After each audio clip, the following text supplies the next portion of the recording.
কে সেই বীর বাহাদুর যার দ্বারা এই শক্তিশালী দুর্গের পতন হবে? আল্লাহ ও তার রাসূলও তাকে ভালোবাসে, যিনি ছিলেন আমাদের রাসূল সাল্লাল্লাহু আলাইহি সাল্লামের আপন চাচাতো ভাই। বেহেশতে যুবকদের সর্দার হযরত আলী ইবনে আবু তালিব রাদিয়াল্লাহু তাআলা আনহু। আরবি ক্যালেন্ডারে তখন সপ্তম হিজরি। রাসূল সাল্লাল্লাহু আলাইহি সাল্লামের নেতৃত্বে মুসলমানরা অবরোধ করেছিল খায়বার। উদ্দেশ্য ছিল উদ্ধত, অহংকারী, চুক্তি ভঙ্গকারী ইহুদিদের কঠিনভাবে শায়েস্তা করা।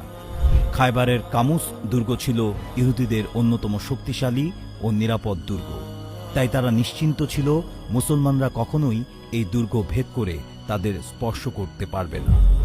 রাসূল সাল্লাল্লাহু আলাইহি সাল্লাম দুর্গ অবরোধ করে প্রথম দিন দুর্গের দরজা ভাঙার জন্য পাঠালেন তার সবচেয়ে প্রিয় বন্ধু হযরত আবু বকর সিদ্দিক রাদিয়াল্লাহু তাআলা আনহুকে। সারাদিন চেষ্টা করেও ব্যর্থ মনোরথে ফিরে আসতে হলো ইসলামের প্রথম খলিফাকে।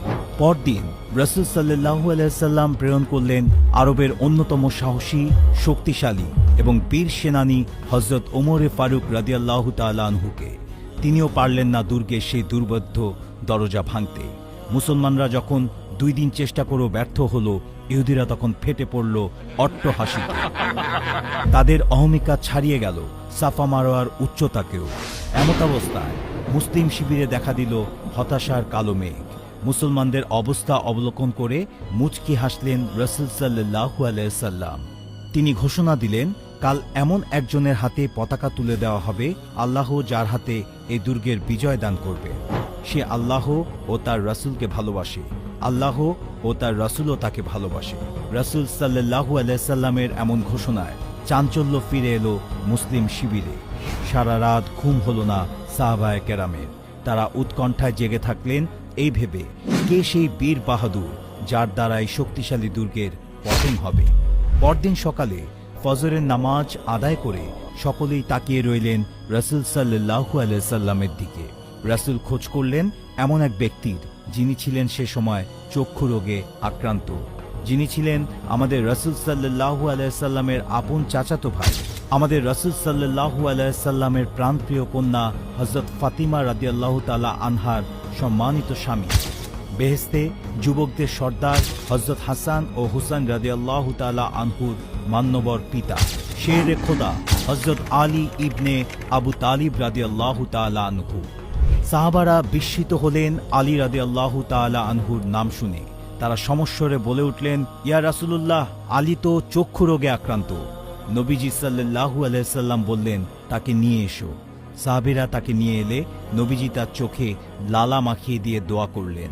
রাসূলের দোয়া ও লালার বরকতে আলী রাদিয়াল্লাহু তাআলা আনহু সুস্থ হয়ে গেলেন। তারপর আলী রাদিয়াল্লাহু তাআলা আনহু পতাকা হাতে নিয়ে দুর্গে আক্রমণ করলেন বীর বিক্রমে, অমিত তেজে, অতুলনীয় শক্তিতে। এক পর্যায়ে তিনি কামুস দুর্গের দরজা কাঁধে তুলে নেন এবং মুসলমানরা এ পথ দিয়ে দুর্গে প্রবেশ করে।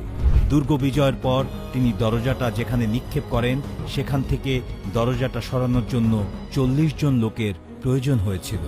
ইসলামের আগমন ও বিজয় পৃথিবীবাসীকে উপহার দিয়েছে শান্তি, সমৃদ্ধি ও কল্যাণের শাসন ব্যবস্থা খেলাফতে রাশেদা। এই খেলাফতে রাশেদার চতুর্থ এবং সর্বশেষ খলিফা হলেন শেরে খোদা আলী রাদিয়াল্লাহু তাআলা আনহু, যিনি ইসলামের ছায়াতলে আশ্রয় গ্রহণকারী প্রথম বালক।